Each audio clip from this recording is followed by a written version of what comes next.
We're taking a deeper dive into some important races happening in Pennsylvania this year. Brand new exclusive polling data from The Hill and Emerson College shows State Senator Doug Mastriano leads the GOP gubernatorial primary with just 16% of respondents saying they'd vote for him. Mastriano, a Trump loyalist, is currently evading questioning from the House January 6th committee.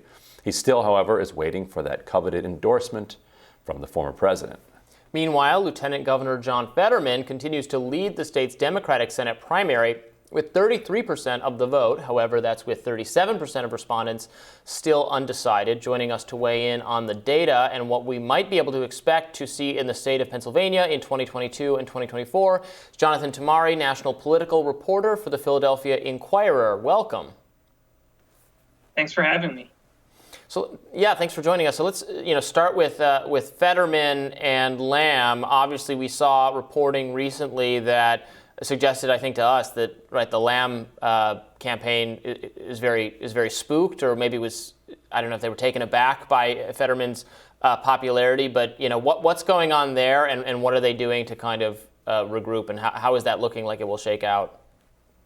Yeah, I think the polling that we're seeing is consistent with what a lot of people have thought the race has looked like for some time now, that Fetterman is the most well-known candidate on the Democratic side and that he's got a significant lead because of that. There's been a number of polls that have shown him with double-digit leads, and really there hasn't been much that has changed that. And so on one hand, that should be kind of concerning to Connor Lamb and Malcolm Kenyatta, the other Democrat in this race, because there's not that much time left, and they need to both bring down Fetterman's approval and bring up their own approval. And Fetterman has the most money with which to communicate to voters. So it makes it that much harder to accomplish both of those tasks.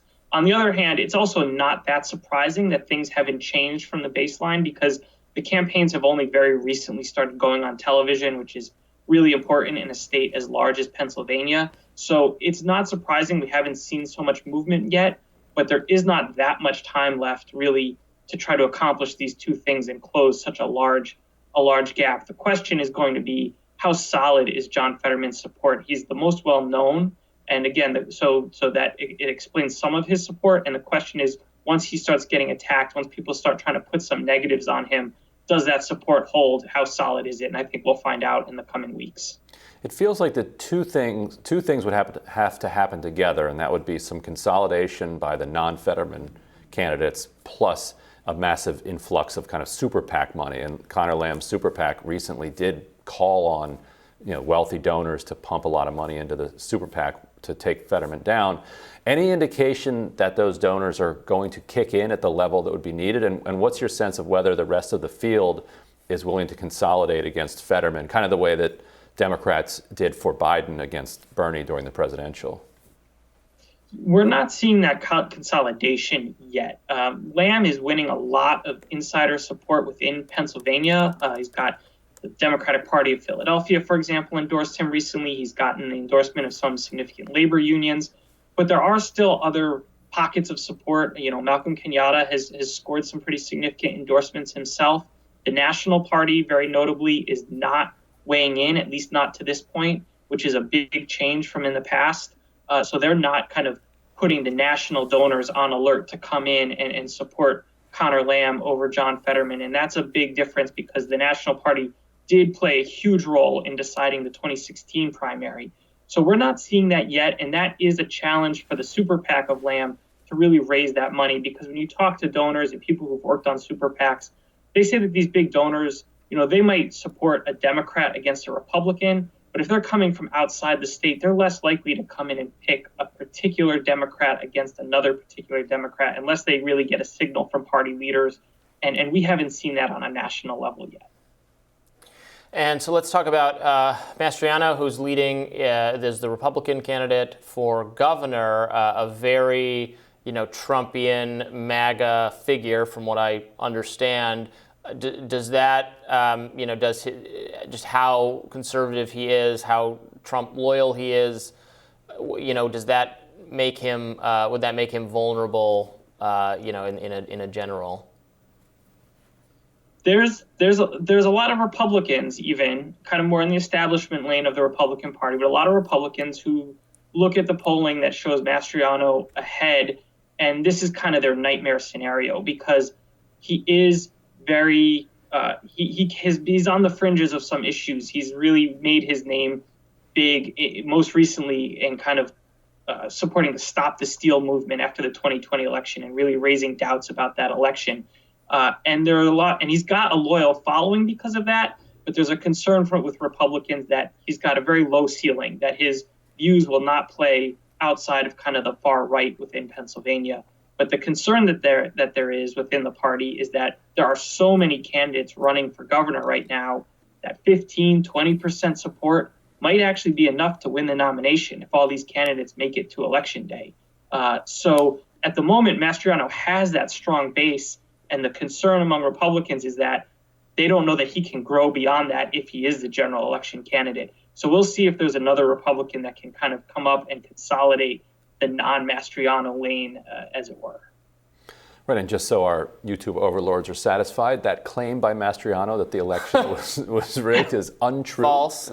Yes, a false claim. Don't believe it. Don't believe his claim. You're required to say that at gunpoint. Absolutely. But what about the Republican Senate campaign? Obviously, the most famous candidate in there is Turkish citizen Mehmet Oz, who got into some controversy because he said he would not give up his Turkish. He has dual citizenship. He wouldn't give up his Turkish citizenship if he was elected.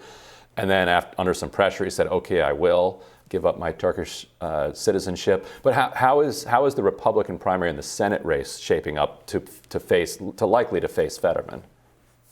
So it's by far the most expensive Senate race anywhere in the country. You've got a number of just ultra wealthy candidates in there. So not just Mehmet Oz, but also Dave McCormick, who until recently led the world's largest hedge fund. And McCormick and Oz have just been spending tens of millions of dollars on television, just battering each other. And according to some polling, McCormick has actually gone into the lead by painting Oz as being soft on a number of conservative positions. They are clearly number 1 and 2 right now. It's a question of whether, McCormick has clearly landed some strong shots on Oz. Oz's super PAC is now starting to hit back on some of McCormick's own background and his vulnerabilities.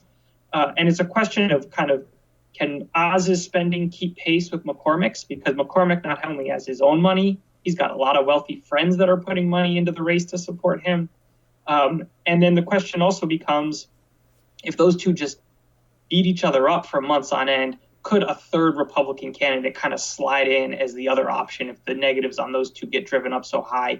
But right now, McCormick and Oz are the clear number 1 and 2. Depending on what poll you look at, it might tell you a different amount of separation. But those are the two front runners, and we're just waiting to see it's a money contest at the moment between those two.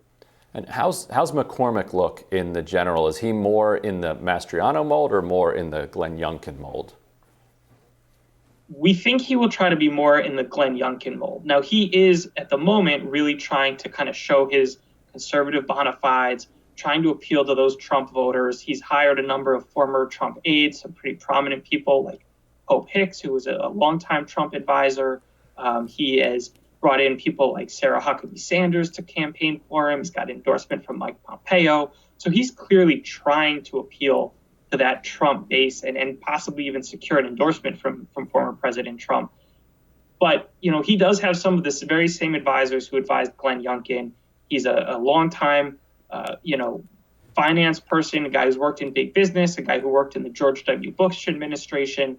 So there is a perception that if he can win the primary, he will try to pivot and be more in that straddle that Trump lane and traditional Republican lane if he is eventually the nominee.